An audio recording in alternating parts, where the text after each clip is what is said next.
Come here. There's some stage direction. Oh, I can do those. Okay. C1. C1, recruitment.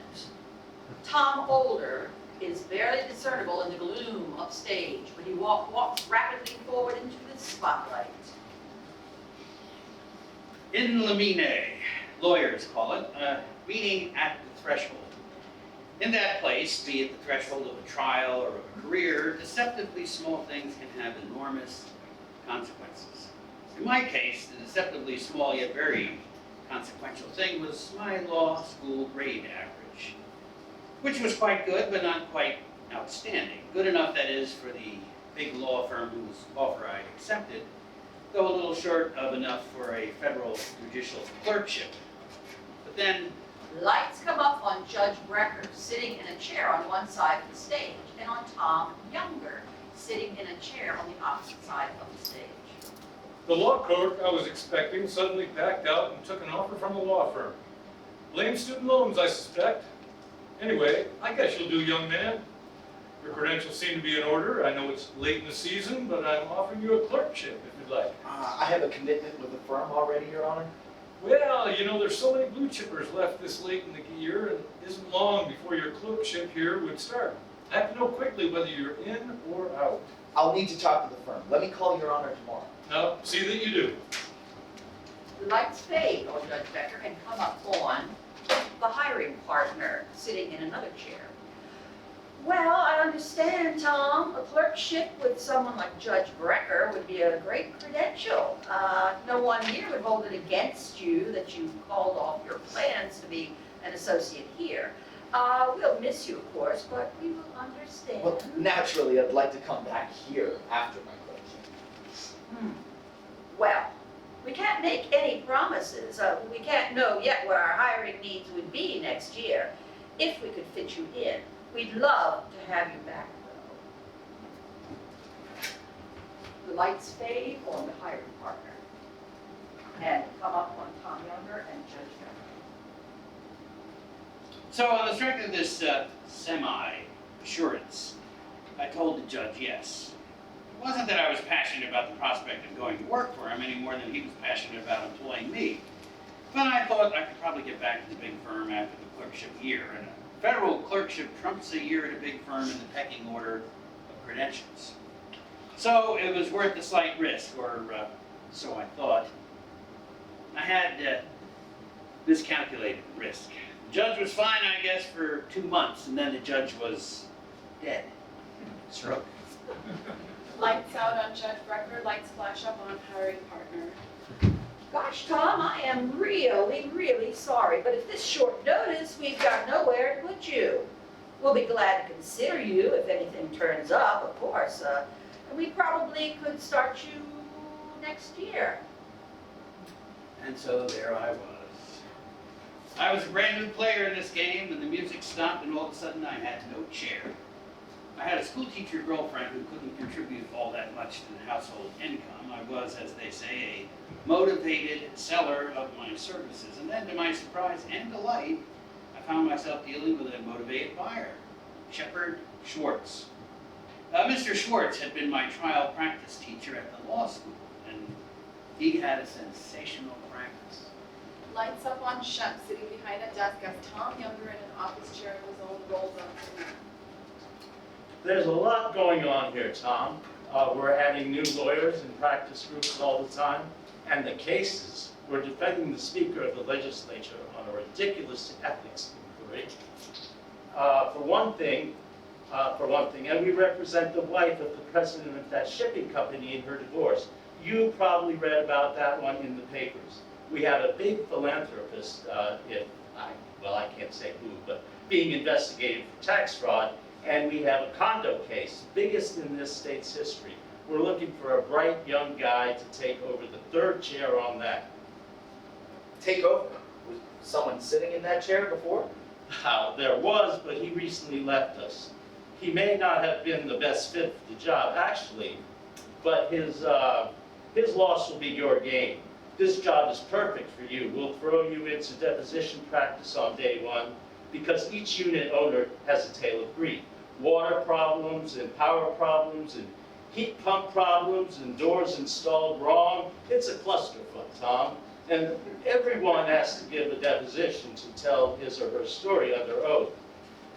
Xavier, my second chair, and I will take the big depths, the architect and the sureties and such. You'll have all the rest, and you'll write the motions. A talented writer like you should have no problem. And we'll start working, into some of our other stuff too. You'll learn a ton. It'll be great. What do you say? Well, what did I say?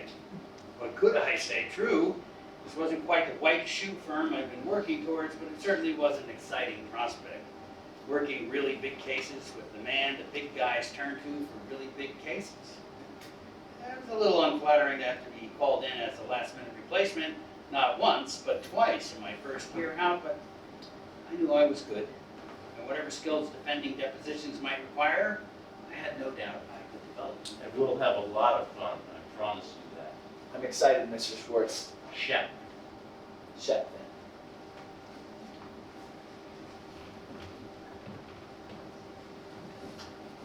Scene 2, orientation. And depositions, I did. Now, this is not a marathon. If you need to take a break, for instance, to use the facilities or get a glass of water, just finish answering the question and let us know. If you don't understand a question, just ask me to rephrase it. If you do answer a question, I'll assume you understand the question. Is that fair? Are you under the influence of any medication which might affect your ability to answer questions truthfully? Are you? Objection. Asked and answered. Objection. Not reasonably calculated to lead relevant information. Objection. Seeks hearsay. Objection. Seeks a conclusion of law. Objection. No foundation for that question. Tom Younger fades out and the lights on him go down. There were over 100 unit owners who had to be asked about their cold, wet, ill-built apartments, and they mostly told the same story. It was a slow-going routine bulk work. You had to sit with each client, go through the same interests in doing that part.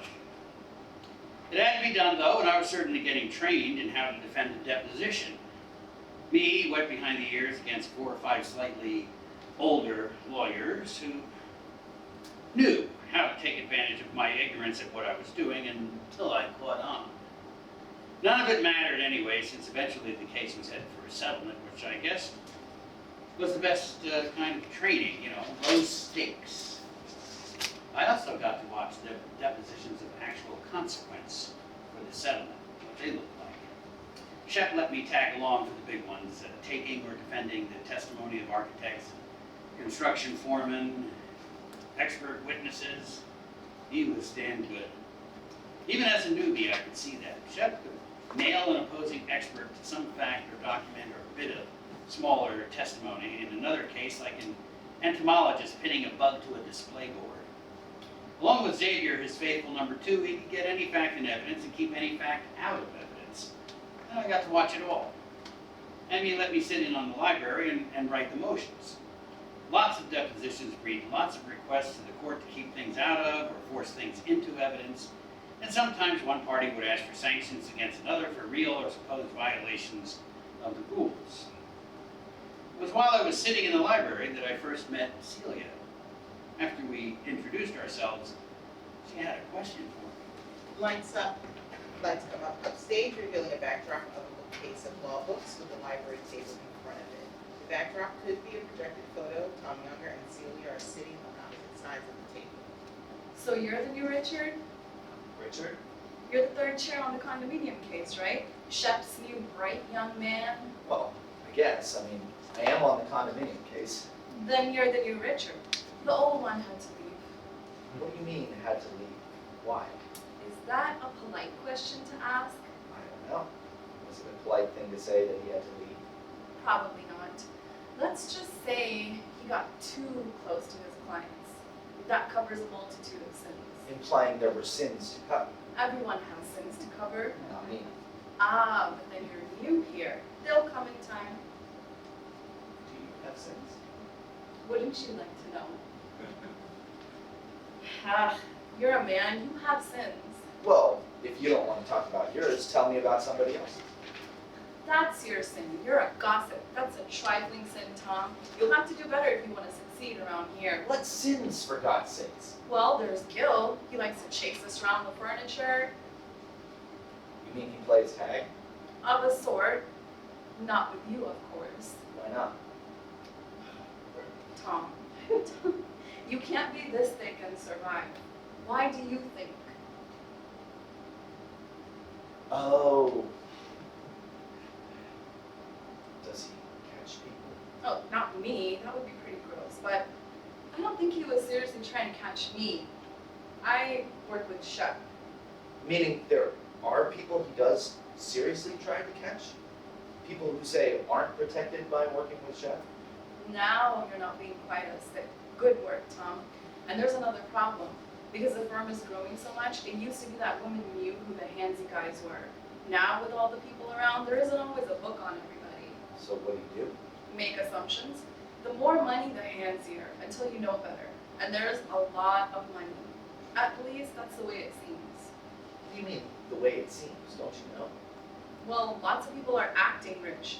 But then you hear the words line of credit too often and you make a mental asterisk, because you know what that means. Tomorrow's prosperity today makes you wonder what's going to happen tomorrow. And then another word we hear sometimes is guarantees. When Shep and Gil and their friends import new practice groups, they make promises to the new guys of a lot of money, but there's no free lunch. The new guys have to earn the firm enough to justify the guarantees. And if they don't, so how well off is everybody really? We don't know. But surely the firm can afford whatever the commitments it's making. We certainly hope that. After that exchange, Celia refused to be drawn out any further. But she had said enough to warrant me a little bit. I was grateful. I saw a few things myself. The secretary running, crying out of somebody's office. Another secretary obviously wearing a garter belt and stockings under her skirt at least 10 years after such things had stopped being part of any business attire. And a month later, the same secretary turning up dead from a cocaine overdose. Rumor had it, Chef's second chair, Xavier, telling a group of guys about taking some clients to a strip club. But maybe the most indicative moment had nothing to do with sex. It was nominally about office supplies. In most law firms, and mine was no exception, the lawyers don't buy any of it on their own dime. Staff will outfit you with everything from paper clips to computer monitors, and, well, back in those days, typewriters, all at a firm's expense. And what they do buy, you take. For associate lawyers, this makes perfect sense because there are salaried employers and it's not their business to buy supplies. For partners, though, there's a certain tension. The money used to buy their stuff is their own money, though usually it's not under their control, but they yearn for control, as I learned. Lights up on Andrea's desk with Arthur standing truculently in front of it, holding a litigation bag, a piece of luggage capable of holding lots of paper, including papers which used to be called legal size. I will not put up with this, Andrea. Arthur, you asked us to get you a litigation bag. We got you a litigation bag. And it's a nice new one. It's crap, Andrea, crap. Listen, really? What's the matter with it? Wrong color, wrong material. What color material should it be? Are you really that stupid? Are you? Well, then I'll tell you. It's not green leather. Green leather? Shep has a litigation bag of green leather. I asked for a bag made of green leather, not this brown crap. Arthur, I have not seen Chef's Litigation bag. litigation bag. And I have no idea what color it is or what it's made of or where we got it. But I'm pretty certain no one on my staff got it from. Our vendors sell litigation bags in black and in brown. That's all. Look, my clients are some pretty important people. Andrea, if they see me with an ordinary litigation bag when they know Shep has a green leather one, they're going to ask me, why didn't I rate a bag like Shep's? What am I going to say? tell whoever it is that your staff doesn't purchase green leather bags. No! If I say I want a green leather bag, then that's what I should have. Maybe you have to go outside channels, the way you all did for Shep. I don't fucking care. I'm a partner here, just like Shep. And if I say jump, you and your staff should be asking how high, not giving me excuses. I didn't see this confrontation, but I didn't have to. It was widely retold all around the office. This was the first thing I found myself imitating. No, I didn't go in and demand a green leather litigation bag. What I started screaming for was much more legitimate than that. The secretary had refused to type up a pleading I needed to file that afternoon. The partner who shared her with me had something else he wanted her to do, and he took priority. She insisted. Lights up on Tom Younger and Sarah. She's sitting at a desk behind a typewriter with a truculent look. Tom Younger glaring at her. You happen to work for me just as much as you work for Randy, and you have just as much responsibility to get my work out as you have to get his work out. Not true, and she and I both knew it. I'm sorry, Tom. My instructions were clear. Randy's work always takes priority. Also not true, and she and I both knew that too. Randy might have given her that instruction, but office policy was otherwise. My work still has to get done, and you are not doing my work. Oh, I'll get to it, Tom. It has to get done fucking today, or are you that fucking lazy? I don't have to put up with this, Well, Tom. I don't have to put up with your insubordination. Lights down on Tom Younger and Sarah. Whether I really did or didn't have to put up with the secretary's insubordination was unknown to me, and I suspect unknown to her. Andrea, the office manager, was bound to be the one to resolve it, and neither of us could be certain whom she would back up. But I knew that I was a lawyer, and I worked for Shep, and I knew that Shep outranked Randy. And I also knew that Arthur had ended up getting his green litigation bag. So I figured it was a good game. Lights up on Tom Younger and Andrea. Now he is standing in front of her desk. What am I gonna do with you, Tom? I can't have you swearing at our staff. Well, I can't have staff who won't do their job for me. Clients depend on me getting my work out in timely fashion. I sounded so grown up and important to myself. The clients I had just mentioned were actually Shep's clients, of course, not mine, and I was sidestepping the fact that Randy's clients presumably had some importance in the universe. But I had to learn how far I could push this, so I was not backing down. It doesn't matter, Tom. You can't treat staff like this. I can't have staff like this either, Andrea. No, you're right. You can't. I can't expect Sarah to work with you after the way you talk to her, so I'm reassigning you. Carla will pick up your work, and I'll send another associate Sarah's way. I hope you'll treat Sarah better, and I hope you'll treat Carla better. Lights down on Tom Younger and Andrea. Well, what did you know? For the record, I had been reprimanded. But in reality, I had won. I had freed myself from the recalcitrant Sarah and actually scored a point off Randy as well, if you cared to keep score. I was, to be honest, a little surprised by how readily I exploded. That didn't used to be the kind of thing I would do, but I was prepared to do it again. It worked for Arthur, and now I found it working for me. I was one of the bosses who could swear and get his way. Scene 4, a private jet. I also received some instruction on these matters from Shep. I'd gone with him to another town to carry his bags, including the famous green leather litigation bag, while he deposed a real estate professional in another matter, one in which our clients had carelessly sold the same hotel to 2 different buyers. The second buyer having paid a much higher price than the first. The first buyer foolishly believed that having signed a contract and advanced a down payment that he owned the hotel. He was wrong, of course. Wasn't going to own the hotel until he got past Shep. And he wasn't going to get past Shep.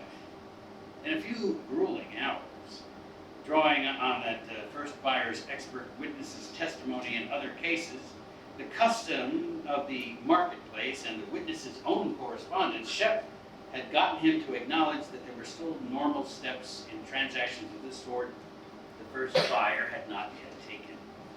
The examination was founded on a great deal of factual and legal research by members of Shep's team, including me. But the way Shep employed all this information was breathtaking to watch, without ever raising his voice, in a way that even the lawyer on the other side might not recognize as deadly until too late. Shep left the witness bleeding out, but the real lesson for me came afterwards. The city was close enough for us to drive to, but we'd flown there on a chartered jet. Just the two of us and a crew. On the flight out, we'd both been too busy to speak of anything but business. On the way back, though, we were in a triumphant mood. Lights up on Shep and Tom Younger, strapped into airline seats. A female flight attendant approaches them. Welcome aboard, gentlemen. Would you care for a beverage? What kind of scotch do you have? No, don't tell me, young lady. Just make sure it's a single malt and expensive, with a little bit of ice. This young gentleman and I deserve it. I'm sure we can fill that prescription, sir. She departs. Single malt, expensive. Are the clients paying for this? Of course the clients are paying for it. They expect to pay for it. It tells them they're buying the best. And we're the best. That we are. Other people drink beer, we drink single malt. And our clients are happy to buy it. Same as they're happy to send us where we're headed on a private jet. That's a part of what being the best is all about. We spare nothing. Tom, we hold back nothing. We do the things that seem impossible. We walk through walls if we had to. And at the end of the day, we win. And to the victor, well, you know what goes to the victor. Anything we want is what goes to the victor. She returns. See, that wasn't hard. The Bergie 10. She pours 2 glasses. Not world class, but serviceable. Thank you, my dear. As flight attendant watches, Shep pushes 1 glass to Tom Younger. Shep raises his glass, with his eyes gestures to Tom to raise his. Tom Younger does it, and the glasses click. To the victors. Lights remain on the trio, who remain frozen as Tom Mulder begins his next speech. Since we were the only passengers, and since the flight attendant had nothing else to do, we invited her to join us for a half hour of drink and talk before the jet landed again. Now, Shep invited me to extol his virtuoso turn at the deposition table, which I was glad to do. Lights down on the trio. I could tell that Shep wanted me to see his glory reflected in the woman's eyes, and I could see him flirting a little with her. That I thought was a little bit of what the best of everything looked like. Not that anything was going to come off the flirtation, of course, as we were about to step off the plane and out of that attendant's life. And anyway, I knew Shep was married, but in this environment, evidently, when you're the victor, you exude those pheromones, even if you aren't doing it for real. Scene 5, debriefing. And so I talked this over with my girlfriend.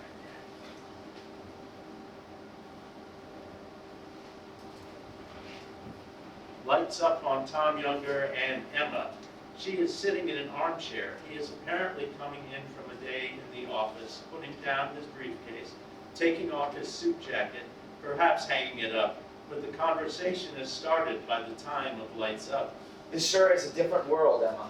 Private planes, expensive scotch, chatting up flight attendants. Who's chatting up flight attendants? Shep, not me. And he's married, right? Oh, yeah. I mean, I haven't met his wife yet, but from what I hear, she's kind of formidable, so it surprised me. And you sure you didn't chat up the flight attendant yourself? Because I wouldn't really mind if you did. Because if you weren't making it pass at her, you know. Not me. I'm not like Positive. that. Absolutely positive.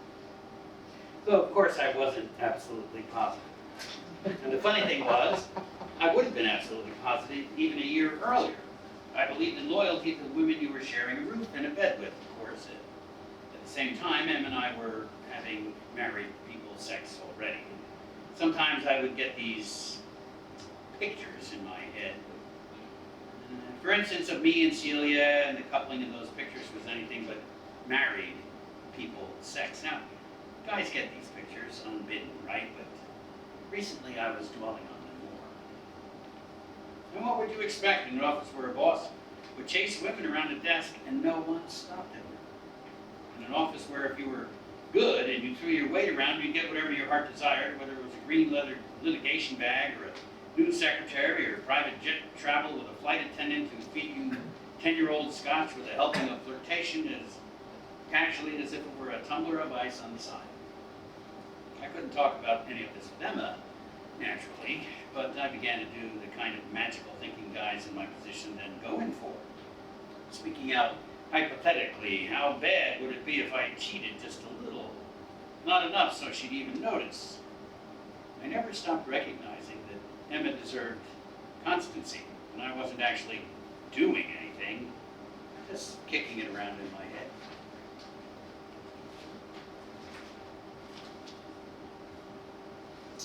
Scene 6, precedents.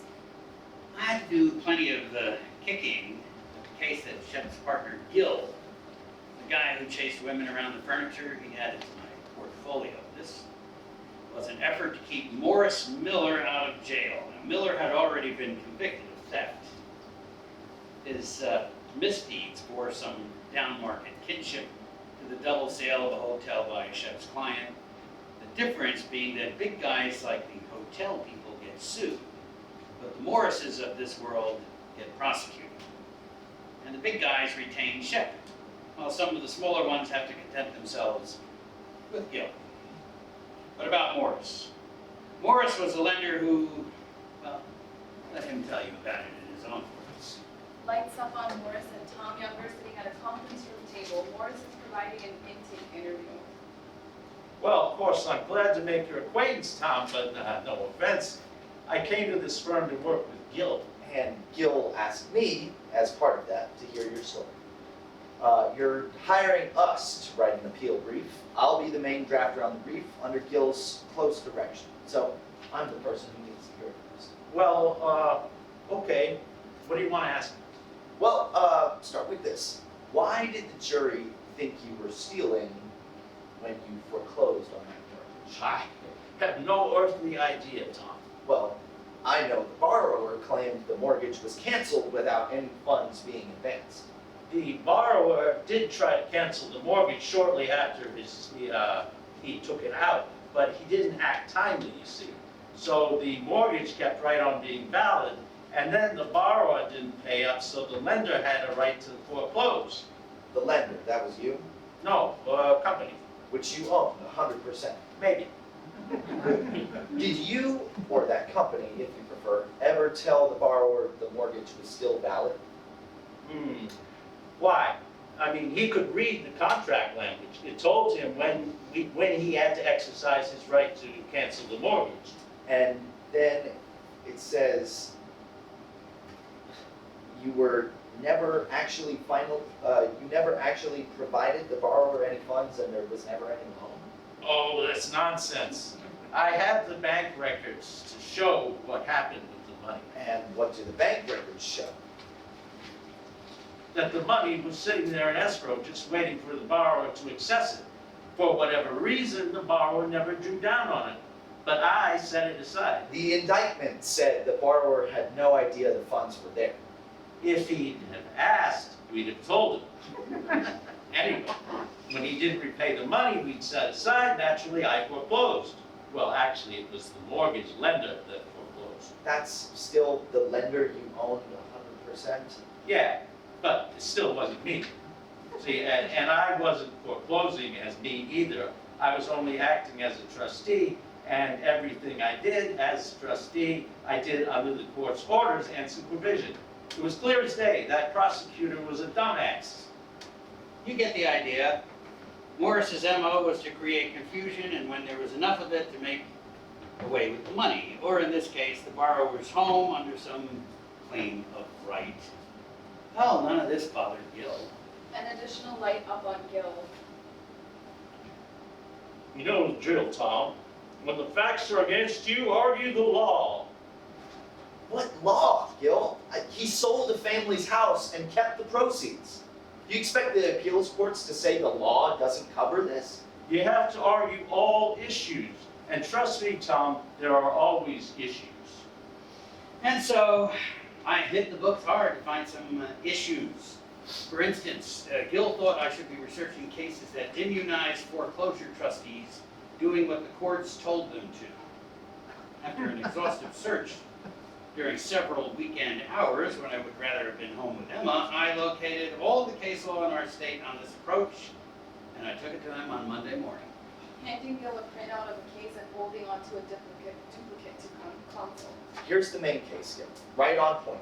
The foreclosure trustee told a bunch of lies to make the sale happen, and then was charged with theft. Just like Morris, he claimed he was merely the court's agent and therefore immune. The court said that approach was nonsense. Really? Well, let's take a look. Okay, well, look at this. The case also says that an order of the court to a trustee isn't to be ignored by the trustee. Maybe so, Gil, but the trustee in that case still wasn't allowed to hide behind the court's order. Okay, maybe it doesn't stick, Tom, but Jesus Christ, where's your balls? You have to throw that damn thing at the wall to see what happens. Something will stick, I promise you. If you just throw enough of it. Even in this case, you brought me with a lying trustee. The court still says the order to the trustee has to be obeyed. That you cannot hang back. You cannot allow doubt in, Tom, and you have to be confident. If you're not, why would the court ever believe you anyway? He said it often and loudly enough that I started seeing the law his way, sort of. I started thinking maybe he was right. And you could read the case in a different way, and maybe he was right that sometimes you had to say things you didn't believe entirely, and even if that if you didn't, you weren't really a very good lawyer, because a good lawyer, by definition, should be a good salesman. I never lost sight of the fact that our client was a monster, but I thought maybe he was the kind of monster who had nonetheless avoided stepping afoul of the law. We've represented a number of those, like the hotel investors I've mentioned before. Maybe Boris was one of them. It wasn't for me to say anyway, that would be for the judges. My job was just to write the brief. Scene 7, guidance. Lights up on Tom Younger and Celia in the Fern Library. There are some law books piled on the table in front of him. He has a legal pad. She has her own pile of books and pad. His sleeves are rolled up, and he looks weird. I don't know, Celia. What don't you know, Tom? I just don't know how to write this. This is like whack-a-mole. I mean, I can justify any individual piece of Morris's scheme, but as soon as I do that, another piece pops out. I can't justify them all at once, and we can't get the verdict reversed unless they stay all in simultaneously. What do? You accept the reality? I don't like the sound of that. Well, liking reality is strictly optional. Accepting it, on the other hand, is not. And what is reality here? I'm not a speller outer, Tom, if you haven't noticed. Just accept the reality. Thanks, pal. Anytime. You're saying that there is no solution to this problem, because what Morris did can't be convincingly justified. I thought that's what you're saying. And if that's real, accept it, for goodness sake. Well, Gil's never been accepted. Gotta be confident. Can't allow doubt. That's what he'd say. Well, that's what he'd say, and that too is a part of the reality you should be accepting. You're so good for the morale, Celia. Lights down on Tom Younger and Celia up on Tom Olden. Scene 8, see what sticks. The brief was awful, of course. Lipstick does not stay long on a pig. And the oral argument was not much better. Gil would not concede on a single issue, even if he could have done just that without doing much damage to the case that was already taking on water rapidly. Lights up on Gil and Tom Younger at council table in an appellate courtroom. Gil is standing, arguing to unseen judges, while Tom Younger, now with a suit jacket on, sits uncomfortably next to him. So you're saying that Mr. Miller shouldn't have been prosecuted because he was only a trustee? That's right. Even though he was basically a trustee for himself? He was acting under court orders. Orders he asked the court to give him without telling the court that the sale was going to be fraudulent? I'm sorry, Your Honor. Are you accusing the court of being party to a fraud? Of course not, Mr. Willis. The fraud was entirely on your client's part. How could Mr. Miller have been fraudulent? He said he was acting on court orders, and he was. Gil freezes with the lights still on him while Tom Younger slouches in his chair. And on and on and on. I was at the council table, I just wanted to sink under it. I was the architect of several of Gil's arguments, and under the common sense questions of the judges, it was obvious how threadbare Gil's arguments were. It wasn't just that we were losing, it was that we were wrong. All those cases he and I had looked at that particular twisted way of his were being straightened out in front of our eyes. Gil should have seen how badly it was going, but he sailed ahead, serenely spouting nonsense. The lights go down on Gil and Tom Younger. I was unhappily anticipating Gil's reaction after the shellacking that we were taking.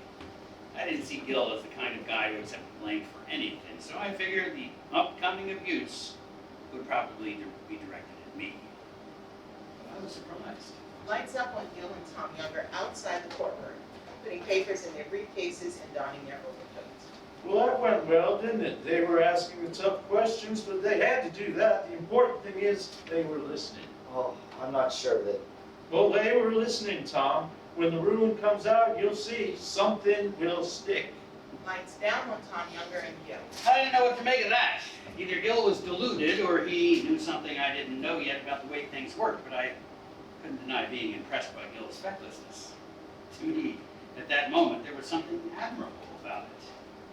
When the precedents wouldn't stay twisted and the judges seemed about ready to rule against you and the doom bearing down on your clients seems beyond diverting, stick to your emotional guns anyway.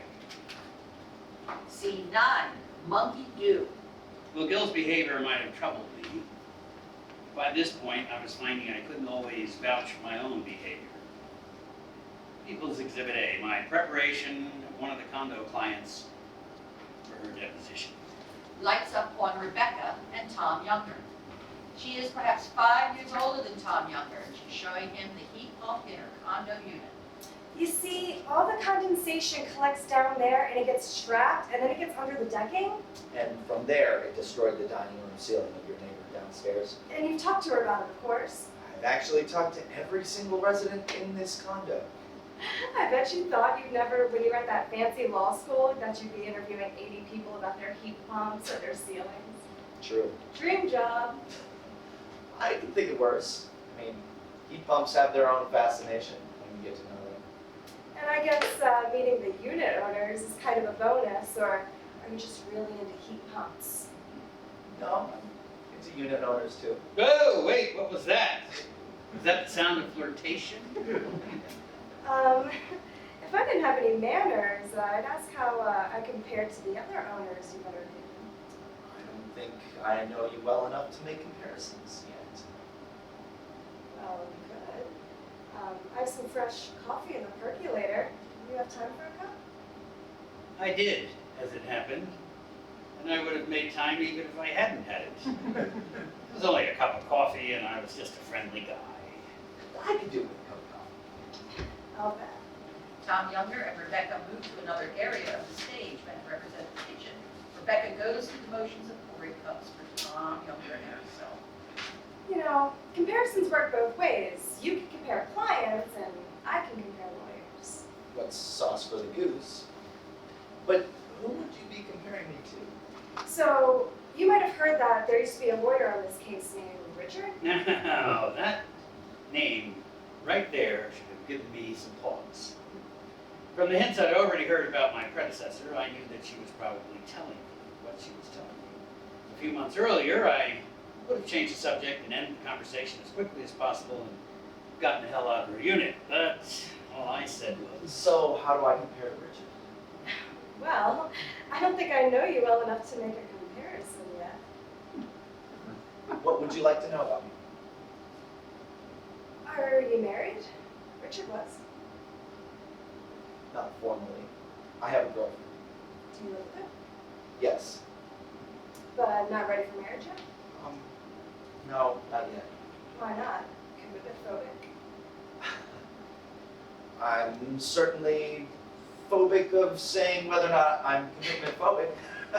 Oh, a very lawyerly answer. That may be a distinction without a difference, though, counselor.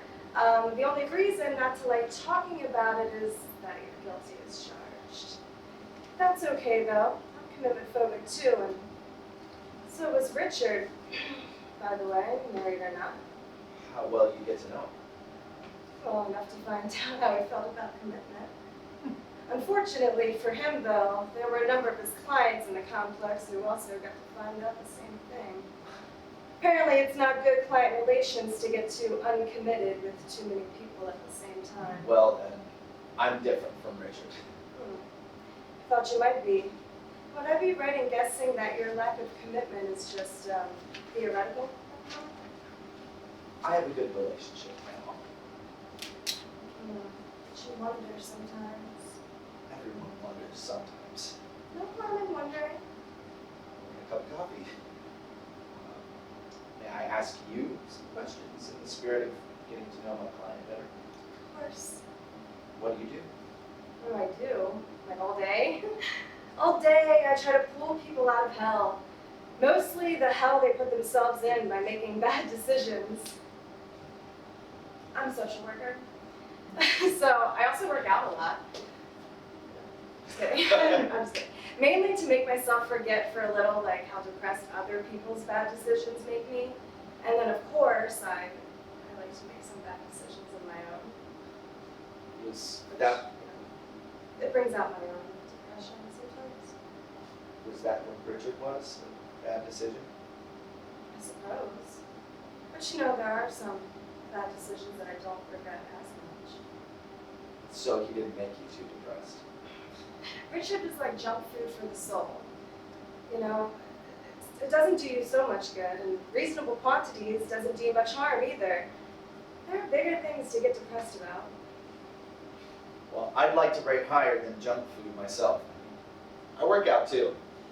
We should go to the gym together one day. Oh, Tom, you're an amateur, I can see that. Now, if you were Richard, you wouldn't be talking about a non-date date. You'd be seeing how pointless that would be. With you married in all but name, Richard was a pro. What would Richard have done? He would have gone directly for what he wanted first. Put down your coffee cup, and I'll show you. Where's this cup in? Now, Richard would have realized that nobody was talking about dates. Maybe getaways, but not dates. Not in a city where you and your girlfriend are both known. And he would have sat down close to me. She sits close to Tom Younger, invading his space. He would have looked into my eyes and seen that I was ready for him to kiss me. She stares at him. So there it was. A few months earlier, I would have done something else. I sat there for an instant with an unreal feeling as if I were floating above myself, watching someone else, but then I did what I'd known for some minutes I was going to end up doing anyway. Tom Younger is hypnotized by Rebecca, brings his lips into contact with her. They go on kissing. After a moment, he brings his hand up to her breast. After a pause, he removes his lips, but not his hand. That's what Richard would have done? Well, the general idea, yeah. Tom Younger resumes kissing Rebecca with a bit more passion. After a moment, Rebecca pulls away. Whoa, sport! There's another room for things like that, and it's not the kitchen. Would Richard have taken you there now? I would have taken him there now. Are you gonna take me there now? Definitely. Rebecca rises with Tom Younger's hand still on her, then seizes his hand in hers and pulls him to his feet and exits, leading him to the bedroom. Tom Older gazes after them and then And so began my first cheating affair.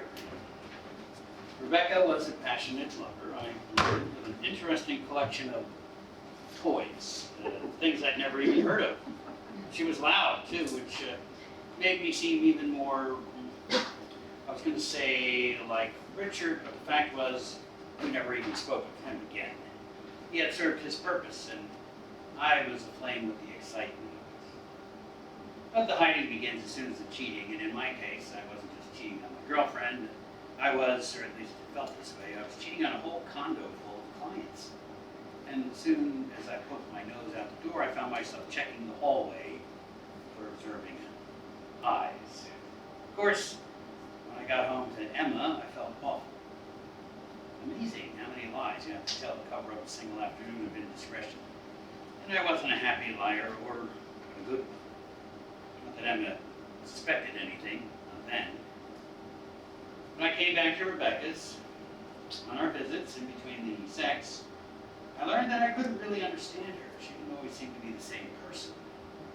The only consistent thing was the sex. I was there to scratch her itch, and an itch that needed a lot of scratching.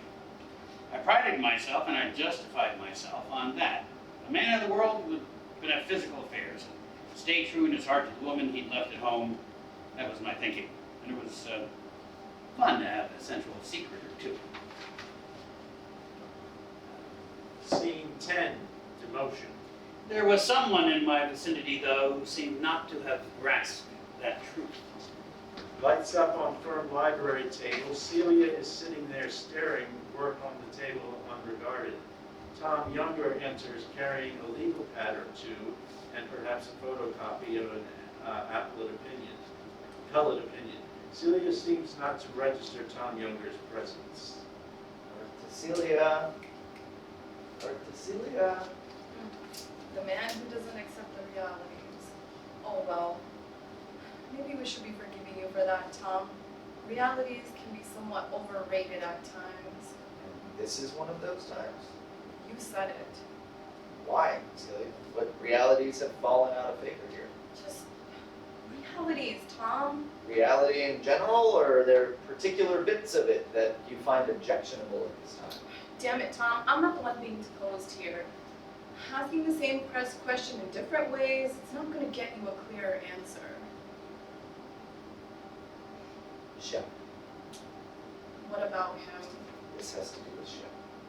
Possibly. In his capacity as your boss. Possibly. In his capacity as your lover. Who says that? Maybe it's not the best kept secret in the house. God, I hate people talking about me like that. I really hate it.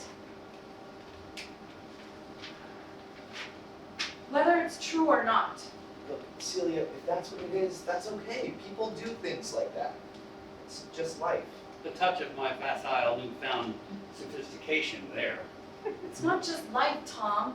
And I'm not admitting to anything, but I challenge you to spend every day reporting to someone who you never knew whether he was going to tell you to research something, chew you out, or ask you to check into a hotel with him.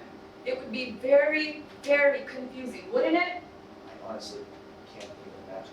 No. And you guys never have to imagine stuff like that. Do you love him? How can I possibly tell? Think about getting offered a job, Tom, that has this additional unstated duties, okay? And you get offered that job by someone brilliant and someone creative, someone at the top of his profession, someone you want to be as much like as you can. And you're good enough so you know it's not an unreasonable thing to want, okay? Someone who's sort of exactly like you, but 20 years older and the other sex and not half bad looking for his age. And then he takes you seriously, or at least he seems to. How do you feel? How do you tell? How can you untangle something like that? I don't know. And then one day the guy tells you he needs to spend more family time, and he tells you maybe you two are too professionally close. But how can you even understand something like that when you've been so diligent about all your duties? Guess I'd be knocking reality too. Without even knowing what it was, Tom. Nobody's firing anybody, that's what might have been said, but what does it mean if you're a lover and now you're apparently not one, or an associate, and the partner you're reporting to maybe isn't going to give you anything to do anymore? No clue, Celia. And what do you do with your anger? I don't know. Is there any way I can help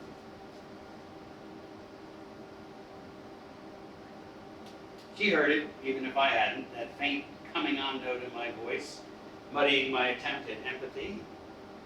I had not invited that note in, and all I consciously wanted to do was be helpful, and yet when I saw her digesting my query, I heard it too. I heard the brute calculation. Abandoned by Shep, vulnerable, strike now.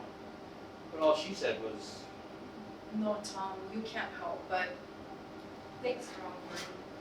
I was being dismissed, without any doubt. But you know what? I heard a note in her voice too, when answering mine. She didn't need what I had to offer, but she enjoyed the call from that twisted place in my heart.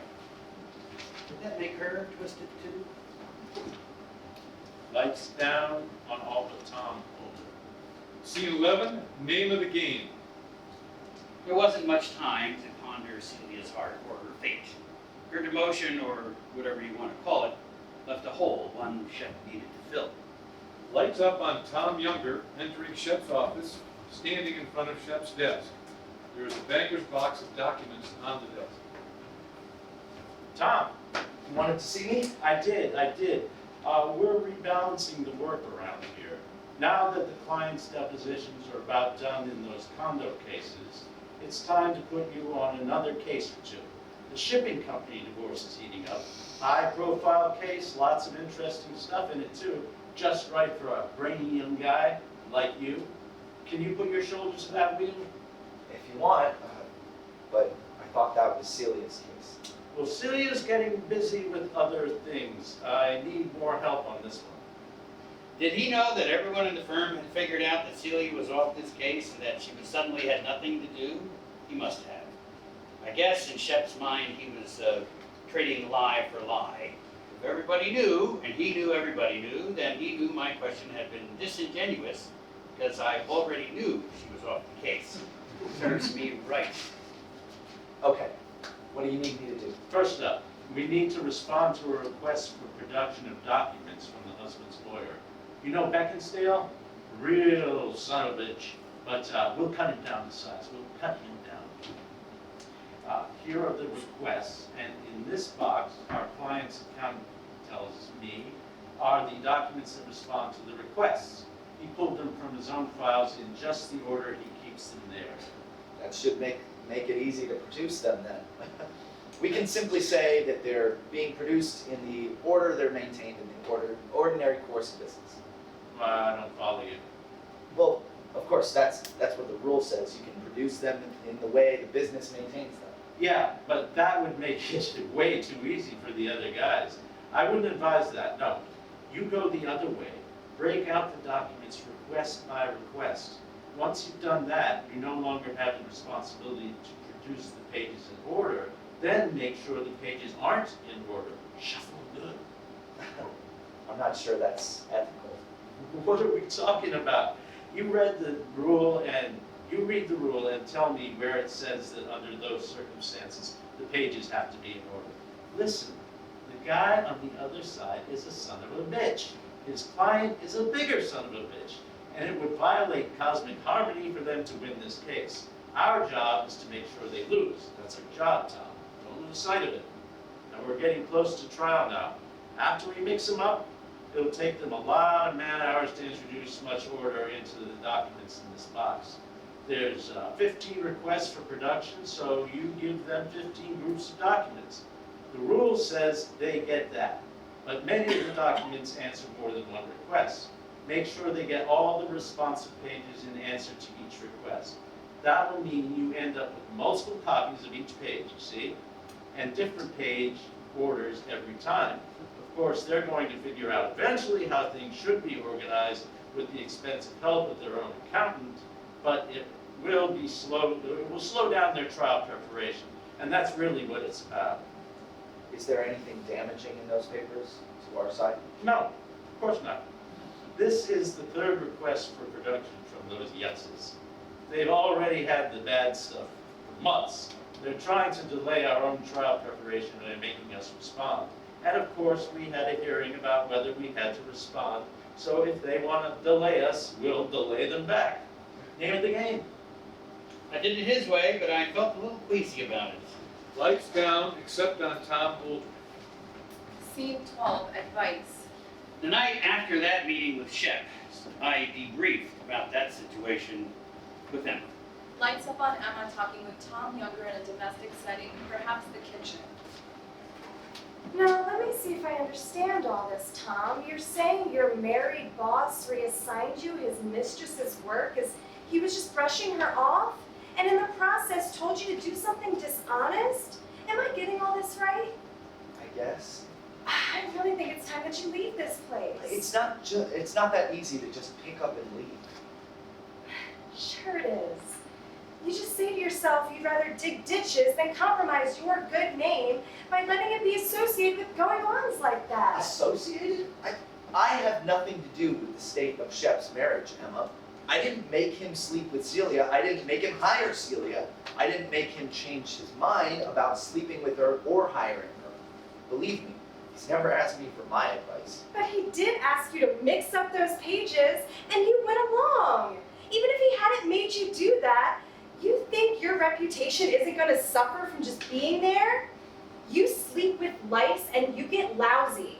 That's how it works. That's not how it works. The firm has a fine reputation. That's why we're growing. A little edgy, okay, but everyone knows how effective these guys are.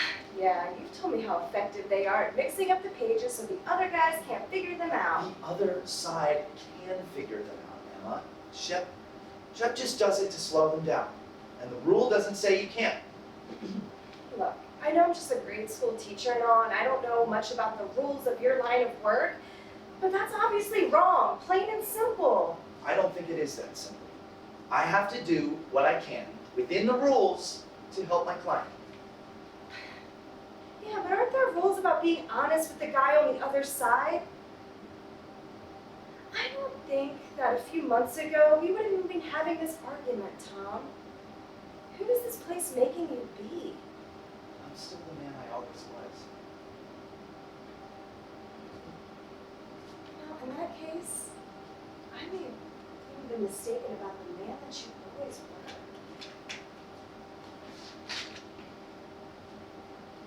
Tom Younger reaches out to grab Emma's arm, freeze.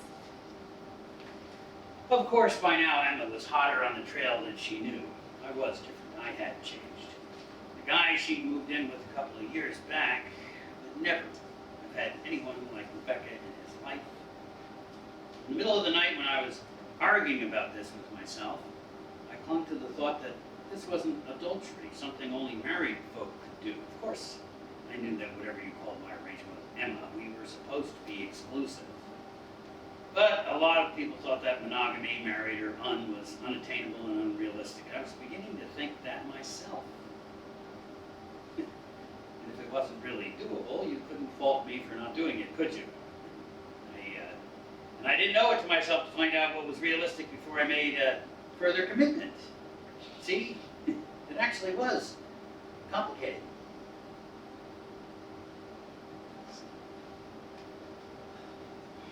Let me just try going a little further with this. I promise I won't let you do it. Although I already had. Lights down on Tom Younger and Emma. Scene 13, Blizzard. And any damage I hadn't done yet, I was about to. The day Rebecca had first taken me to bed, she had expressed disdain for going out on dates, and yet when it came down to it, she actually allowed it, and she kind of did enjoy dating. We played each other 2 or 3 times at the athletic club. Racquetball was something that didn't necessarily imply we were sleeping together, being an acceptable pursuit for mere acquaintances of opposite sexes. Of course, we didn't tell people that the stakes we were playing for were erotic forfeits of one kind or another. It definitely made our matches more interesting. And it was February. I knew snow was coming, but we had a very interesting game going on, and we had to finish. There were some lazy flakes falling down when we climbed into our separate cars and drove from the club over to her condo. I knew I might be cutting things a little close, but all I could think of was being inside Rebecca while she was paying the forfeit. Sure enough, the snow had gotten seriously already by the time we arrived at the condo, but I wasn't entertaining thoughts of any turning back. We ran into another of my clients in the hall, and for the length of time it took to pass that client and get into her apartment, we talked as if we were just a business visit to check out the heat pump. I had no idea if we were fooling anyone. I knew my predecessor Richard hadn't, and now I was beyond much discretion myself. The snow was already sticking to the ground by the time we started getting our clothes off. Obviously, This is gonna be a pretty exciting round of Wham Bam Thank You Man. I had won the game, and so you would have thought I'd been the one in charge.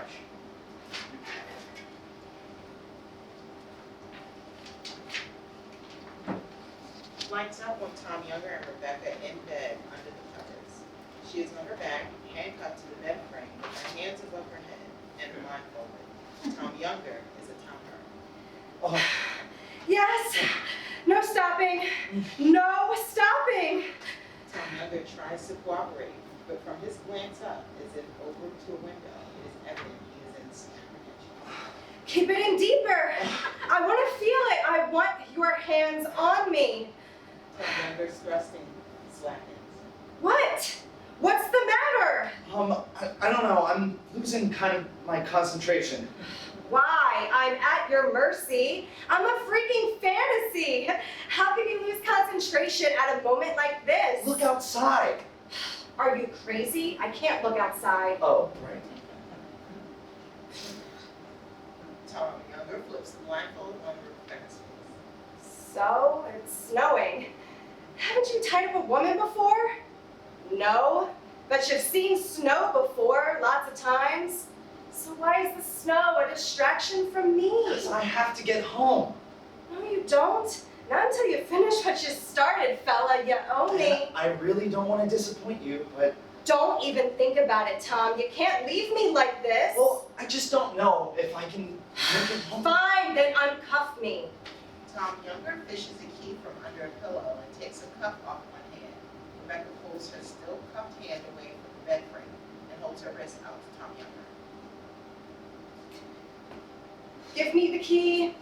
Tom Younger holds out the key, which Rebecca deftly seizes from Tom Younger's hand. At the same instant, she clamps the free cuff on Tom Younger's wrist and shuts it.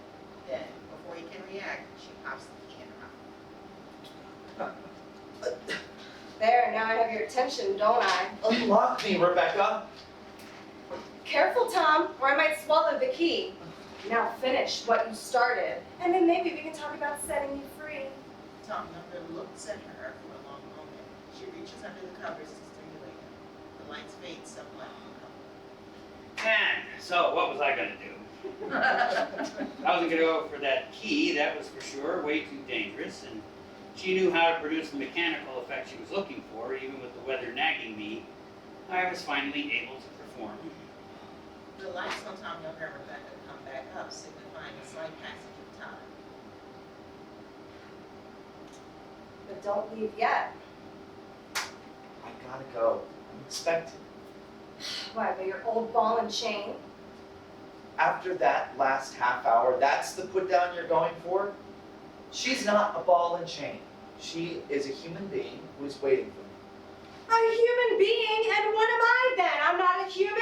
Look, I'm sorry. I don't know how to say this any other way. She's the woman I go home to. Says the guy who just fucked me. What are you gonna do? You have a wifey waiting at home and it matters so much to you. She's not my wife.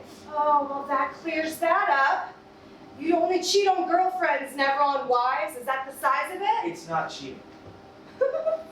No, then stay with me. I can't. Because in the grand scheme of things, then what we did just doesn't matter to you. You have your official piece of ass and you're off the books one, right? The never twain shall meet. And nobody ever will be allowed to connect the off the books honey with you. I don't understand. I thought our arrangement was understood and you were okay with it. No ties. And no status either. Well, I know what you're gonna do. We have this perfectly good snowstorm here. It could be snowed in for a couple of days here. We can keep each other warm, we have lots of good sex, we'll read books to each other, and we'll really get to know each other. But in your mind, I'm not good enough for that. I'm your little bitch on the side, that's all I am. I didn't think you wanted to be more. Or wanted me to be more to you. You said you were good with not going on dates. Well, real humans aren't consistent, Tom, and you know that perfectly well when we got started. No, I didn't. Well, yes, you did. You cannot sleep with a woman under a one-sided bargain that she won't care. But go on, get your fucking clothes on. Just understand, if you go away now, don't bother to come back. Or you can stay in bed, let the snow just go on falling, and we'll have those lovely 2 days together. It's your call. And after we have those lovely 2 days, I'll have to go home and face the music. Yeah, you will. You can face my music or hers. So what's it gonna be? Lights down on Tom Younger and Rebecca. She wasn't asking me to learn my answer, she knew what I would choose. Of course, I was right about the bargain we had originally made, but she was telling me the truth about these bargains. Somebody will always get hurt, and you will always be the person who made that hurt happen. That lesson may only occur to you a little later. Right then, all you do is you put on your clothes somewhat apologetically and you leave. And you step out into a terrible storm with the snow piling on the roads and the air so thick with the stuff you can barely see, and the cars are getting stuck in drifts, and your own car slides perilously in the direction of the shoulder from time to time, and you get to a bridge and there are cars waiting behind a truck that's jackknifed, and you have to put the car in reverse, and as quickly as you can, and you find a different route along the back streets, and you literally start to sweat with the effort of it, with the anxiety about what you're going to tell your girlfriend about where you were, because if you get stuck where you are right now, there's no innocent explanation from where your car will be, and no obvious way of even getting home. And you think about turning back to the woman who's just thrown you out, and you realize there's no going back there. And then eventually, to your relief, you get into neighborhoods you could legitimately be in on your way home, visiting with friends or something, and even though every road the cars ahead of you are crawling, you're making progress, and soon you're on a road just a couple of blocks from your house, and then you do get stuck in a drift. But it's probably okay, because now at least you can walk home and tell some reasonable sounding lie about where you've been. Scene 14, consequences. Or at least, that's what you think. Lights up on an empty stage set up to represent Tom Younger and Emma's living room. Sound effects of the score increase. There is a sound of a door opening and closing, and Tom Younger enters wearing an overcoat, probably covered in snow, and begins to struggle out the coat. Emma enters from the other side, very worried. Oh, you're wet. Where on earth have you been in all this snow? I was worried about you. Oh, I waited too long at work before starting out. And then, of course, traffic was crawling, and finally, believe it or not, I ran into a drift just about a block away. Car is stuck there. You want me to try to help you dig it out? I think we'll just have to wait until this snow is gone. I was really hoping you would say that. I really don't want to go out and all that. Come on, sit down with me by the couch and get warm in front of this fire. He complies, and she puts her arms around him. So, you really trying to tell me that you stayed at work until all this snow got this bad? Well, you know, Shep's a bit of a taskmaster. I don't understand. I thought you left early. Why would you? Because when I heard the forecast, I tried calling you and tell you to come home, and there wasn't any answer. I must have been in the restroom or something. Oh, that's what I thought too. So I called your secretary just to make sure that she told you, and she said that you already left to avoid the storm. So then I figured you'd be home any minute, you know? And when you didn't come, and then you didn't come, that's when I really started to worry. So, I told you, the snow was bad. It took a couple of hours to get uptown. Yeah. You know, your secretary was talking to me before the snow had even begun to fall at all. Even in a blizzard, it doesn't take 2 hours to get uptown. Well, I'm home now. That's the main thing. I'm gonna have a beer. You want one? Sure. He goes off stage for a moment, sounds of the fridge door opening and closing. He re-enters with a beer bottle in each fist. Because this business has occasioned Emma to figure out what he has done. Tom, Yes. where were you really? I told you. Driving home. I suppose it does take some kind of credit. You're such an awful liar. But I still want the truth. Where were you really? I told you. Yeah, and that's a lie. And now I've called you out on it. I don't know what the truth was, but I know that that wasn't it, so I'm gonna ask you one more time. Where were you? Please don't ask me that. Why not? Is it something you're embarrassed about? It's nothing. It's... It was another woman, wasn't it? No. It's Because just... that's the kind of thing men always lie to women about. Christ. Some woman you wanted instead of me. Look, Emma, let's just have have this beer and talk this over. She looks at Tom, takes the beer from him, holds his eyes with hers, and then hurtles it against a wall. Tom Younger flinches. So does Tom Mulder. Why are you not talking this over? We are not talking this over. I want you gone. My name is on the lease here. I can tell you to leave, and I'm telling you to leave. I know it's snowing, so you can spend the night here on the couch. But in the morning, I don't care about snow drifts or whether you can get your car out. You will leave. You can sleep with that other woman, but I will not have you. You can go back to that snake pit of an office, and you can go sleep with all those other snakes. I'm done. I don't care. Emma, please, just give me a chance. I fucked up. But I'll do better. I can learn from this. You want to learn from this? Great, here's the lesson. Don't cheat with a woman that wears perfume. She runs off stage. Sound effect of the room door slamming, lights down on Tom Younger. The storm adds up. You can say this for me, it takes a special kind of talent to get yourself kicked out by 2 different women on the same day. And give me bonus points for the kind of day that it was. The storm sounds fade. Scene 15, sanction. And I really was out the next day.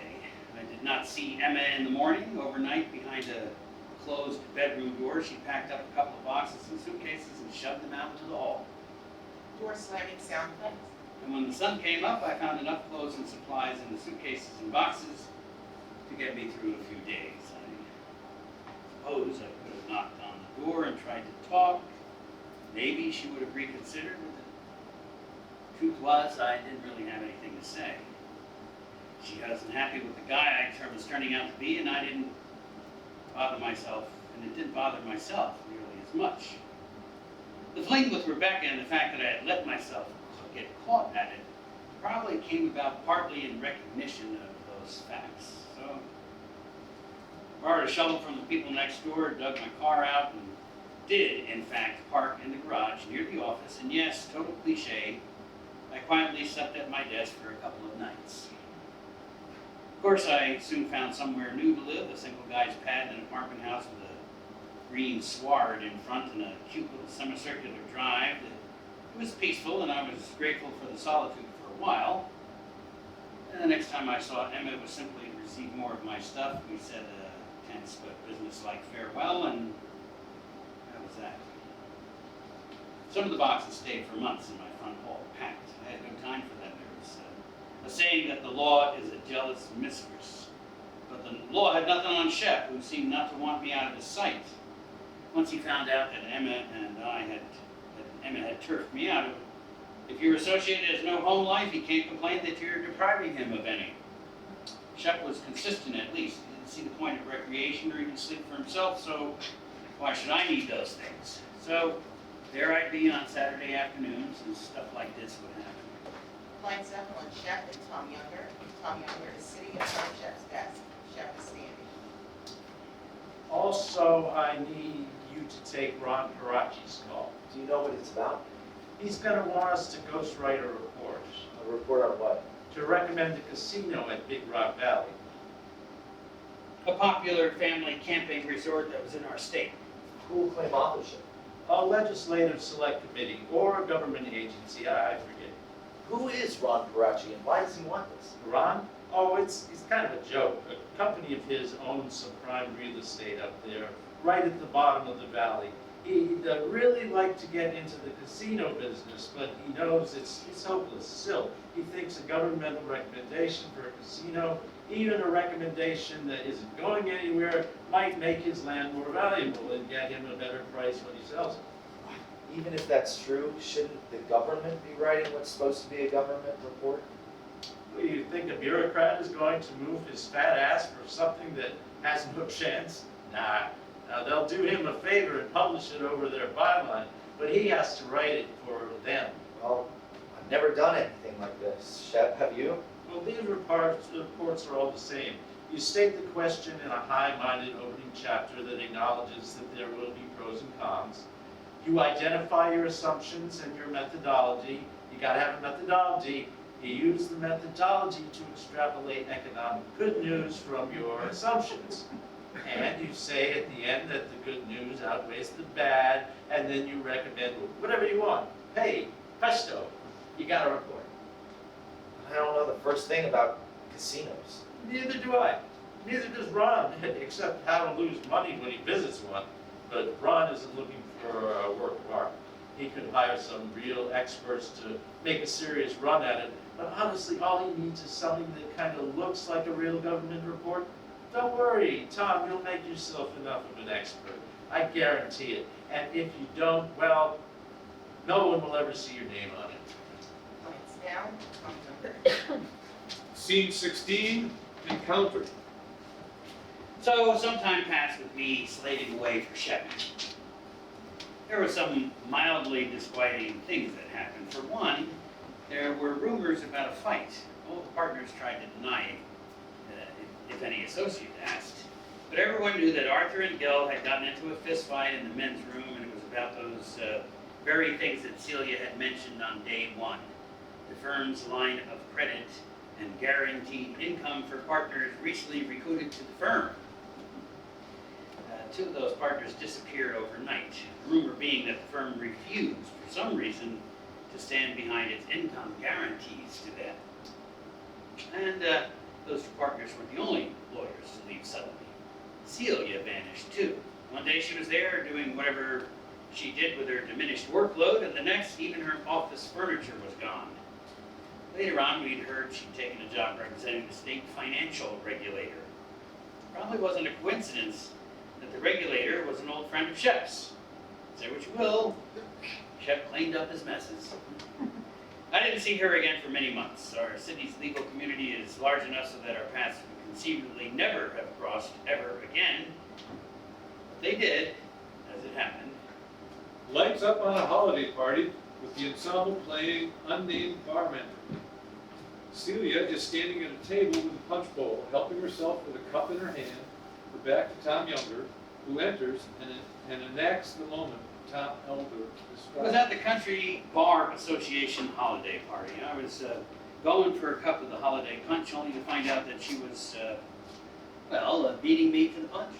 Celia turns and comes close to accidentally dousing Tom's shirt. It will become apparent from Celia's delivery of her lines that she is slightly intoxicated. Oh my goodness. Oh, Tom, it's you! Shep's young prodigy. Shep's mechanic. What do you mean? Shep's the stunt pilot. I just fixed the plane, as you know. As I do know. In the following conversation, they move away from the ensemble. The suggestion should be that they have found somewhere quiet to talk. She keeps sipping the punch. Look, Tom, I told you I was getting killed there, so you know how things stood. Let me get the obvious out of the way here. Don't resign you for taking over my damn role. I'm only sorry that it happened to the guy who was already picking up the pieces for Richard. Christ. Did you ever come in for a double whammy? Well, it's not that bad. I'm learning a lot, getting to do some interesting things. Wiping his ass, telling white lies, breaking little rules, right? Well, at least I never had to. No, you never had to do that. And he probably never sent you to entertain one of his girlfriends. Another girlfriend? Another girlfriend. While he had spent some time away from the office with his family, Was that with that? it led up to it. His choice, not mine. Yeah, I figured. You thought I was a dumb cluck right along, huh? I thought no such thing. I always saw you as one of the smartest people in the school. Really? You thought the paramour who got herself ditched was smart. Smart people make mistakes like that. You know what, Tom? What? Celia darts in and gives Tom Younger a small kiss. And for the record, the punch made me do that. So, now that you've spent some months away, I can see it for exactly what it was, but seeing it, not much help. you're still thinking of it? Right. And it's not just the romantic side of things. Not that romance was ever really the word, but it was the excitement, the big cases, and even the stupid scotch. You know what I'm talking about, don't you? The scotch. Yeah. Of course, the job I have now is super. It's just not the same thing. You know, he's always made one promise to everyone who starts with him. You're gonna have fun. And with all the abuse. It is fun. Fun like heroin. Not good for you, but and it doesn't last. You miss it when you don't have it anymore. And now you're going through it. I don't know for how much longer. Oh, brave talk. The addict will always be quitting tomorrow. Yeah, not right away. Mostly the drug kicks you out, not the other way around. So come back to the punch. I need another drink. Are you certain about that? Why do you ask? Afraid I might kiss you again? I'm afraid of plenty of things. That's not me. Oh, good. Come on, come back to the punch bowl. Celia and Tom Younger go back to the punch bowl and help themselves as lights go down on them. Lights up on Tom Wolf. Truth be told, the only thing on my mind was getting another one of Celia's kisses. And I don't think that kissing was far from Celia's mind either. In any case, the two of us stuck together for the rest of the evening. She talked freely about Shep. He may have discarded her and sent her away, but she still couldn't stop talking about him. I didn't want to ask myself why, but I kind of knew. All that bright-eyed energy of hers was so focused on the man, even while she was flirting with me and getting drunker. It was obvious as the party ended, and thank God, even to Celia, that she was in no shape to drive herself home. So, of course, I volunteered. Lights up on Tom Younger and Celia in an arrangement of furniture, perhaps as simple as two armless chairs side by side with their backs to the audience, intended to convey the front seats of an automobile. It is now night, and the lighting should be dark enough to suggest that, and to obscure somewhat the bodies and clothing of the actors. Tom Younger is in the driver's seat. So, is this the end of the evening? I'll say this for you, Tom. You're direct, but yeah, it's the end. Damn, you're gonna make me think I don't measure up to my boss. Wouldn't have been the kind of the end of the night for him. No, Tom, if it makes you happy to go there, you don't measure up yet. But cheer up. Maybe you will one day. Maybe one day you'll get to be the kind of asshole he is. The kind of asshole that a woman talks about all night. Yeah, that kind of asshole. But you know, there are guys who wouldn't even try to be like that. I don't want to be. Oh yeah, you do. You want to be like him, and I still want to screw him. Not me. Oh, who knows? You talk too much. Come here. Celia pats her seat, inviting Tom Younger to scramble over the gear shift and seat himself in her seat. He does, awkwardly, and she positions herself over him, facing him. Let's just see, shall we? Maybe nice guys don't always finish last. Celia starts kissing Tom Younger, then buries his face in her dress over her breasts. No, wait.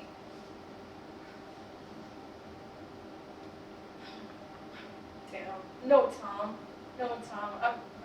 I'm not feeling so good. You don't want to? I thought maybe I did, but I'm really Really what? not. Suddenly, Cecilia droops, inarticulate, not exactly conscious. Tom Younger stares at her face, thinking hard. And there it was, me with a naked heart on, touching her right there, and her with a naked, right there, and all it would take to be a little adjustment, and I'd be right in there, and I'd get what I wanted all evening. And hell, she put herself in that position. I mean, she let me put her hands on everything, and then she said no. And then she checked out. What was I gonna do? Well, that night had been one of the most indecisive moments of my life, and you could say there should have been nothing to decide, but I have to be honest, I did hesitate. Tom Younger begins to do what Tom Older is describing. And then, I don't even know what I was responding to, I didn't even feel like doing it, but I holstered my weapon. Tom Younger readjusts his clothing and zips himself up. And then I shook her a little. Celia, can you talk to me? Celia drifts back. I fear I disappointed you, but Suddenly, Celia sits upright and mimics opening the car door. She bolts out of the car and is loudly killed. Tom Younger looks on in dismay, and then he gingerly debouches her from the passenger side, and comes to her side and puts his arm over her shoulder. Trying to compose herself as Tom Younger helps her over to the side of the stage, her front door. not the way I would have chose for the evening to end. Does this have to be the end? me throw up, Tom. And there's more where that came from. Unnecessary question. Of course, of course. Besides, what kind of gentleman? I could have lied and I said that I was offering to come in and help her, but no, actually I couldn't have lied then for some reason. Not a very good gentleman. No, not a very good one, but there's still hope. A little. Celia kisses Tom Younger, an affectionate peck, then exits, lights down on Tom Younger. I drove home that night cursing myself for having hesitated, which I guess goes to show you what kind of a gentleman I really was. I hesitated, but I cursed myself. Of course, you could put it the other way around. I cursed myself, but I hesitated, so maybe you can call my gentlemanliness at that point a jump ball. Scene 17, ruling. The next day, a long dreaded shoe drop. The appeals court issued its ruling in the case of Mr. Miller, you remember, Gill's thieving client. Lights up on Tom Younger, standing in front of Gill at Gill's desk. Gill is holding the ruling, waving it at Tom Younger. It says our arguments look impressive at first glance, but they all crumble under scrutiny. That's what it says. I read it. Tom, you were in charge of the arguments. Why didn't you give us better ones? What do you want me to say, Gil? That the court was wrong? No, I'm asking why none of your arguments was a winner. You told me to throw everything, good and bad, at the wall. I gave you the best arguments I could find. That's my point. The court said the best arguments you could come up with were lame. You send me up there with a bunch of talking points the court just insulted. Is that all you're capable of? Again, Gil, I don't know what you want me to say. Are you asking me to admit that there were a bunch of good points lying around, but I was too stupid to find them and gave you a bunch of crappy ones instead? You think you're so smart, putting it that way, but that's not what I'm saying. I'm saying there's always a way to turn bad ones into good ones if you put in the work. So, I'm not stupid, I'm just lazy. No, Gil, that is not fair. I worked my ass off. Our problem was having a client who was fucking guilty as sin and a prosecutor who had him by the balls. I'm sorry, that attitude does not work at this firm. Here we find the good arguments, or we find a way to make bad ones work. There is always a way. Why? Because the client pays us so well, there must be an argument that works. Gil, Tom Younger stops himself from saying what he wants and tries to compose himself. that doesn't fall. But even if you were right, don't we have some responsibility to speak the truth? Well, of course we do, but there's always room for honest differences of opinion. You honestly think that there's room for honest differences of opinion over whether Morris Miller swindled his borrowers, or those lenders, or those title companies? But if you handle it right, something always sticks, always. You know Morris is going to go to prison over this. A client of ours going to prison? I read the sentencing hearing. I'm well aware. I don't know what I'm going to say to his wife Molly the next time I meet her. How about the truth? That we did all we could. That Abraham Lincoln himself couldn't have saved her husband from justice. That's not funny. I wasn't actually trying to be funny. How about this? You've been married to that worthless guy and lived with him for 30 years. I'm sure you must know what he's like. So you know how guilty he was. This time he didn't get away with it. That's all. And that's just insulting. He's only guilty if the court says so. It was our job to keep the court from saying it. Then he wouldn't have been guilty. Morris Miller isn't going to prison because you were honest. He's going to prison because you failed at your job. What about you? You failed at it. What about you? You didn't argue. I didn't argue the case. You did. Using the lines you fed me, I trusted in you, Tom, to make it possible for me to keep the client safe. It was you, not me. You can go, Tom. Writes down Tom Younger again. The rule I learned that day, good in all offices and all organizations, was some people never get blamed for anything. And such people's subordinates fuck up with astonishing frequency. Some people are always the kind of who chase subordinates around the furniture. Scene 18, departures. I was furious, of course, but there was no point in wasting time writhing in indignation. A conversation like that justifies concerns about one's continued employment. I figured it was time to have a chat with the man whose continued approval was crucial to that employment. Lights up on Shep's office. He's sitting in an armchair without a desk in front of him, but with work spread out on his lap, and perhaps drawn about him. With glasses down his nose partway, Tom Younger enters. Shep, do you have a minute? For you, of course. How are you having fun? Not at all. Well, I'll bet you're not. Gil just left me a few minutes ago. He's not having fun either.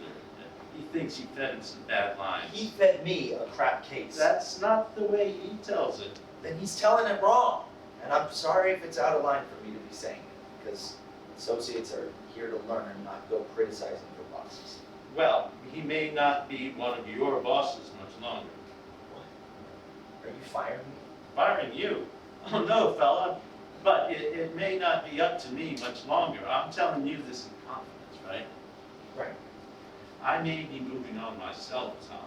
Things are changing around here, you know. I might make a move. Where would you go? Too early to say, but there are a lot of opportunities out there. Would you take your practice group with you? I can see why you'd ask. Answer, I would if I could, but I can't. Covenants in our partnership agreement at this firm, you see, if I went, I couldn't poach anyone who's already here. That would get me in a world of trouble. So the people who report to you are just going to be orphaned? Nothing's definite yet. I'm just giving you a heads up on what might happen. I know what will happen if you leave. Gil's not going to have any use for me. I'll remind him of how much he humiliated himself before the appeals court. Does he know about your plans? I may have mentioned them to him. It's as good as done. Oh, I wouldn't worry unnecessarily, Tom.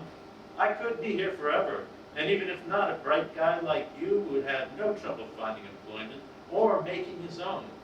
As I've told you all along, you're one of the best. Lots of people start their own practices, hire themselves. Lights down on Shep and Tom Younger. All bullshit. A few months apprentice to Shep and his colleagues didn't make me one of the best. In some people's eyes, it might not even look like a positive qualification. And I knew something else. Shep would never have shared this with me if it was only tentative. He would know that once I heard this, I'd be looking, and it wouldn't benefit Shep if I left him, at least not on my own schedule, so he'd never encourage me to start looking if he was in any doubt. Hence, the breakup had to be happening. And the messiness about to ensue might stick to me, leaving me doubly screwed. And in a few days, the word was obviously out. Lots of conversations behind closed doors, a few pro forma denials by some of the worst liars among the partners. I started looking, as Shep surely meant me to, but I wasn't having any success. And then one morning I came to work and Shep wasn't there. The other partners were tight-lipped about where he'd gone, but it wasn't a mystery for long. The announcement from his new firm was in the city's legal newspaper, which reached our offices by mid-afternoon. And the managing partner of the other firm made a lot of the fact that Shep would be taking over a team of associates and junior partners already at that firm. Could have been 2 weeks later when I was called in by Andrea, the office manager. Lights up on Andrea and Tom Younger. He is entering her office. Oh, Tom, good to see you. Sit right down. It hasn't been easy since Shep left, has it? In one sense it has. I haven't had to work hard. No one's given me anything to do. I need to be reassigned to work with another partner. And you need to be, Tom. We all recognize that. But as you know, there aren't as many partners producing work for the associates as we used to have, I'm painfully aware. I'm sure. And behind the scenes, I've been trying to place you with other practice groups, but I've had no luck. It's been very frustrating. I'm sure Gil hasn't been helping my cause any. That's fair to say. You're firing me. Putting you on paid terminal leave for a month. Well, that's what it is. That's what it is. I'm grateful for that, and I'll take it. But I don't know how much it's going to help. I don't think it's going to be a short job search. I'm not sure how much longer any of us are going to be holding our jobs, to be honest with you. You may end up being one of the lucky ones leaving ahead of feel very lucky. I'm sure not. It's all in there, Tom. Your severance agreement, your COBRA, outplacement counseling, read it through, fill out the forms, and bring them back to me along with any questions you have. And Tom, I'm sorry. Slow fade on Andrea, Tom Younger. Not as sorry as I was, of course, but I appreciated the sentiment. And Andrea had been right in foreseeing I might be one of the luckier ones. The firm pulled through, but with a lot of staff cuts, lawsuits among the partners over firm debts and guaranteed compensations, and in the process, mostly the associates got let go later than I did. And I did not come in for severance payments, and they didn't come in for severance payments as I had. Antagonizing Gil by accelerating my departure had actually helped me, at least that way. Scene 19, do-over. The next 5 months of unemployment were all about scrimping to make my shrinking resources last, pursuing job leads that did not pan out, and spending long hours in a depressed stupor in front of the television set. I did not reach out to Celia. It might seem strange that I didn't call her the very next day after our, whatever you want to call it, non-date date, abortive hookup. It might seem even stranger that I kept on not calling her throughout those whole 5 months. I guess she'd be expecting to hear from me, but I didn't call. I wanted to, but I found that I just couldn't. Ultimately, she was the one who called me. On the telephone, Hello? Hello, Tom, That's me. are you okay? Debatable. The last time we were together, you called me Shep's young prodigy. I guess you know that I'm not that anymore. I heard. I'm not anything at the moment. And cue the violins. Well, you should know what it's like. I know exactly what it's like. And I know moving for too long is a bad idea. Listen, Tom, I know how awkwardly our last get-together ended, but I need to talk with you. Can we get together for coffee? No alcohol? Definitely no alcohol. You free in an hour? Oh, I was. We agreed on a cafeteria in the downtown business district. Tom Younger and Celia enter from opposite sides of the stage, cup in hand, each approaching a table in the middle with some diffidence. They embrace awkwardly. Tom Younger waits until Celia sits, an unnecessary act of gentlemanliness that she responds to by motioning him to seat himself quickly. You're looking good. Your new job must be agreeing with you. We'll talk about that, but not just yet. All right. Why was I the one who had to call you? Are you disappointed? Wrong word. Say I was curious. Okay. Let me ask you this. Pretty certain you were mad when you left the last time that we were together, but which one of us were you mad at? I have a theory. Me, I guess. Because you didn't rape me? I know. Rape is such an ugly word, but that's what it would have been. But is your disappointment why you were mad at yourself? Well, at first I thought so, but then I realized I was angry at myself for it even being an issue. I mean, you'd said to stop. And you did stop. Honestly, not without some considerable mental relief. It would have been better to not have needed the debate, but I wouldn't have believed you if you told me that just now. Because all guys are horn dogs. Don't go shallow and facile on me, Tom.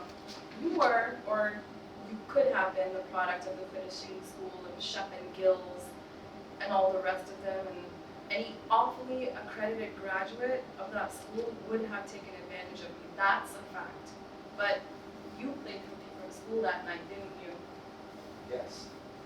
And in fact, you weren't a graduate, or going to be a graduate of that school.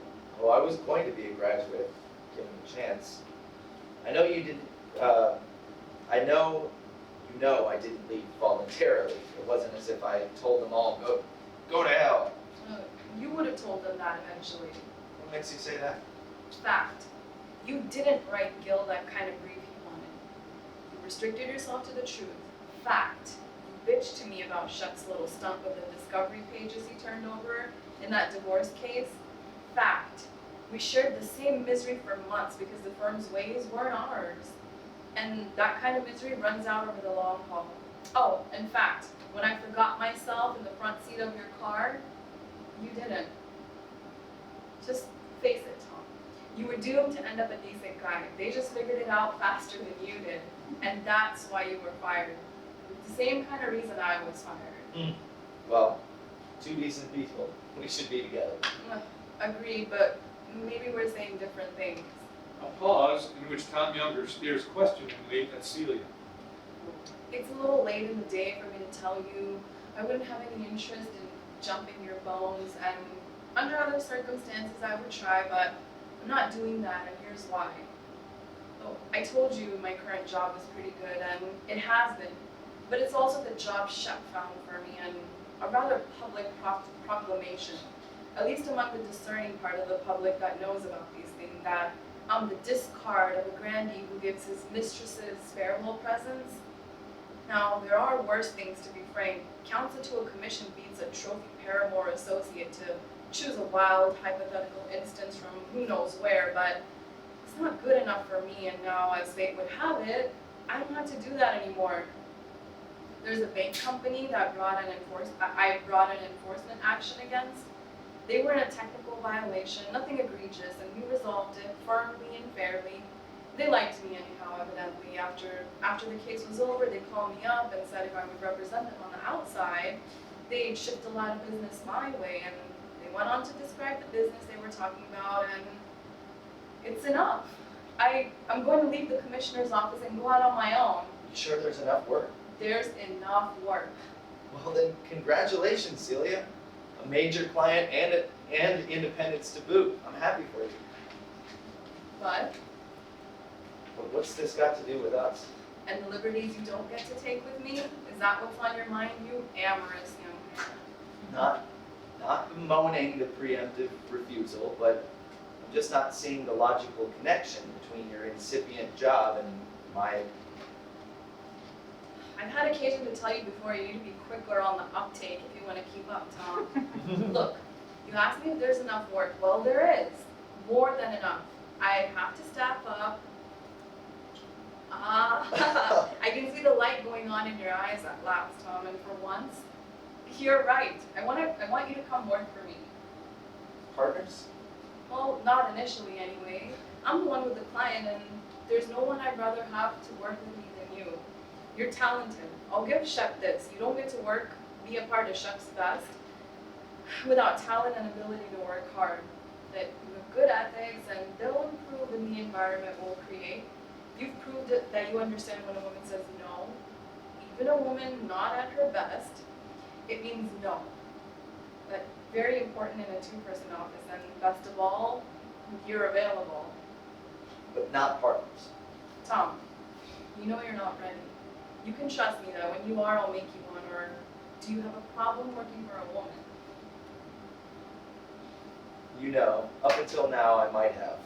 I'll get over it. I believe you. And now you can see why we can't pick up where we left off last time? About the first lurid thing I told you, that tipped you off about that old firm was that... Gil chasing women around the desk. Exactly. At my law office, no one is going to chase anyone around any desk. A business is a business and it happens in the office. Sex is sex and happens elsewhere.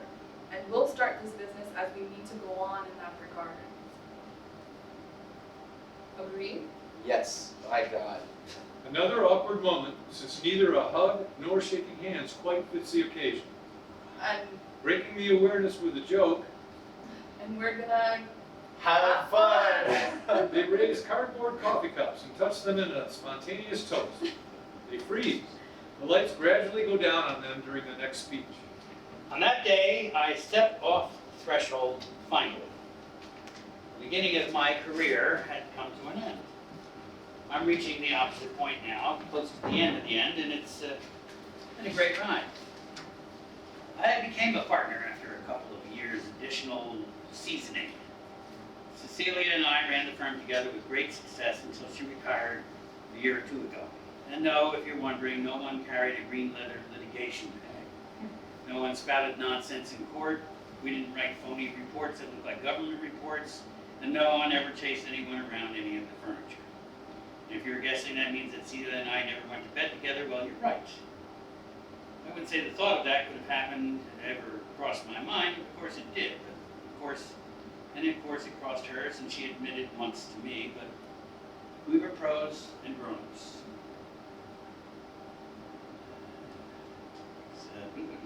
I married 2 other people eventually. Celia and her husband were still around. She almost never drinks anymore. My wife and I see them socially. I'm retiring next. In our years as partners, Celia and I raised up a crop of good young lawyers who, almost to a man and a woman, have made us proud. Hopefully, they'll carry on the firm to the standards that we set. Now, I've asked myself many times over the years whether Celia was right in her snap assessment that I was doomed to be a decent guy. I, by no means, am sure that she was.